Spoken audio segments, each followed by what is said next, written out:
Problema teknika li żviluppat fis-sistema tal-kumpanija Go waslet għal diskrepanza ta' madwar €1,400,000 fl-ammonti rekordjati u ċifra twali ta' maratoni ta' ġbir ta' fondi.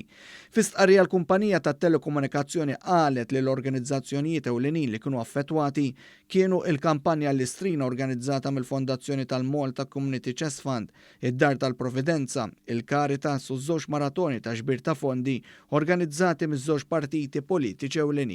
Intqal li l-ebda waħda minn dawn l-entitajiet ma kienet taf b'din il-problema teknika u kien fi frar li għadda meta Go bdiet b'eżerċizzju ta' tqabbil ta' ċifri u nstabet id-diskrepanza u l-entitajiet kienu kollha informati. Il-problema fis-sistema waslet biex għadd ta' donazzjoni timwieda minn numri reġistrati ma' Go kienu reġistrati darbtejn. Din il-problema teknika kienet biss waħda marbuta ma' sistema li affettwat biss il-mod kif it-telefonati kienu reġistrati. Dan wassal biex donazzjonijiet li ġew minn numri tal-mobile reġistrati ma' Go iddaħlu fis-sistema darbtejn. Il-kumpanija ċċennat li l-ebda klijent ma ġie mitlub iħallas darbtejn għad-donazzjoni tiegħu. Intqal kif timijiet tekniċi ta' Go diġà sabu x'wassal għal din il-problema u qed jimplementaw il-miżuri kollha li hemm bżonn biex dan ma jerġax iseħħ.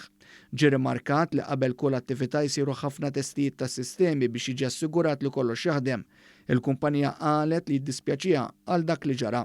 Intant il-Fondazzjoni tal-Malta Community Chest Fund qalet li r-riżultat tal-problema teknika tal-Go is-somma miġbura fl-istrina li għaddiet hija ta' kważi €1,000,000 inqas. L-Arċidjoċesi ta' Malta nnotat b'dispjaċir l-istqarrija tal-kumpanija Go. Is-Segretarju Amministrattiv tal-Arċidjoċesi Michael Paceros qal li kważi nofs dan it-tnaqqis ekwivalenti għal €654,000 se jaffettwa l-pjanijiet tad-Dar tal-Providenza u l-Caritas b'impatt dirett fuq il-ħidma matul din is-sena ta' dawn iż-żewġ istituzzjonijiet ta' karità tal-Knisja.